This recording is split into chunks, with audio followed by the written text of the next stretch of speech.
Images help keep viewers' attention focused and create interesting builds.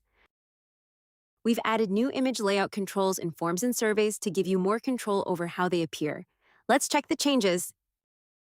You can now use 4 new layouts in forms and surveys, which give you more flexibility in how images are displayed alongside form fields and survey content. By default, all survey slides use the main survey image layout, but you can override this at the slide level and apply a different image layout or image for individual slides. You can adjust the corner radius and spacing between the image and the form fields for any centered layouts. Image customization is part of the style settings, so learn how to access and use it.